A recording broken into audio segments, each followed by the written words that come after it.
Long before history had a name, before writing or wheels or the first sparks of civilization, the story of us began. 300,000 years ago, in the vast heart of Africa, a new kind of being emerged. Slender, sharp-eyed, curious. They would one day name themselves Homo sapiens, the wise ones. At this moment in Earth's history, Africa was alive with contrasts. Wide grasslands stretching toward distant hills, scattered forests, and shimmering lakes, carved by seasonal rains. Herds of antelope roamed under the wary gaze of lions. Giant elephants and rhinoceroses wandered through valleys. But the continent also carried scars of fire and drought. Rivers could dry without warning, and storms could flatten the savanna overnight. For a species to thrive, it had to adapt, think, and plan.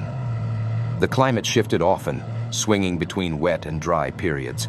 This variability may have shaped the destiny of our ancestors, sharpening their intelligence and resilience. Before modern humans, Africa was home to a family of beings, cousins on the tree of life. There were robust Homo heidelbergensis, whose heavy brows and powerful frames hint at great strength. Farther north, Neanderthals mastered cold landscapes. From this tapestry of hominins, something new took shape. Fossils discovered at Jebel Irhoud in Morocco tell part of the story. Skulls and jaws found there, dated to about 315,000 years ago, reveal faces surprisingly like ours. Flat cheeks, reduced brow ridges, and that small but unmistakable chin. Genetic evidence confirms that all living humans share a common origin in Africa. We are the descendants of a few pioneering groups that survived shifting climates and forged new tools. Early Homo sapiens were toolmakers and problem solvers. They shaped stone points for hunting, carved bone into awls, and learned to bind wooden shafts with sinew.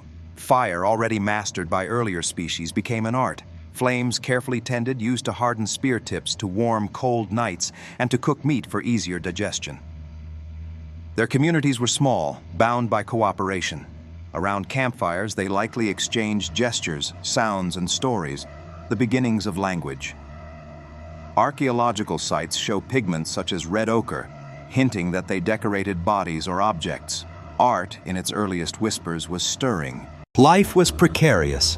Predators prowled and injuries could be fatal. Yet cooperation offered strength. Hunting in groups meant better chances of bringing down swift gazelles or wary buffalo. Shared meals cemented alliances. Mothers carried infants close, teaching by example. Elders held knowledge about seasons, plants, and migration routes. These bonds laid the groundwork for cultures that would one day span the globe. Food was diverse. Roasted tubers, gathered fruits, marrow cracked from bones, and fresh game cooked over embers. Waterholes became meeting points where humans and animals watched one another with caution. For thousands of years, our species remained in Africa, perfecting its skills. Then came movement. Small bands began exploring beyond familiar ranges, following rivers, tracking herds, searching for safer lands. This gradual expansion was not a single exodus, but a pulse of journeys, generation after generation. By 200,000 years ago, modern humans lived across Africa, from the green valleys of Ethiopia to the coasts of South Africa. Some ventured into the Sinai and the Levant, brushing against other hominins. The seeds of a global adventure were being planted. Today, archaeologists read this chapter of our story in stone and bone, hand axes and blades, hearths and pigments. Each discovery adds a line to our origin. At sites like Blombo's cave, carved pieces of ochre suggest symbolic thought. Even a simple scratch may be the ancestor of art and language. These echoes remind us how fragile memory is. Without fossils and artifacts, the first 290,000 years of human history would be silent.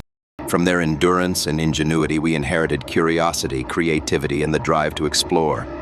The same eyes that scanned a savanna horizon now gaze at stars, asking how it all began.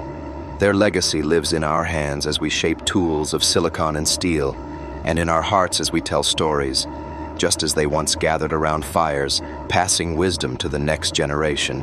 300 millennia ago, in Africa's wild heart, the first true humans walked the earth. They left no written records, only footprints, bones, and the spark of imagination that would carry their descendants across oceans and into space. They were hunters, artists, wanderers, and dreamers. From them, every culture, every language, every song descends. Their journey was the beginning of ours.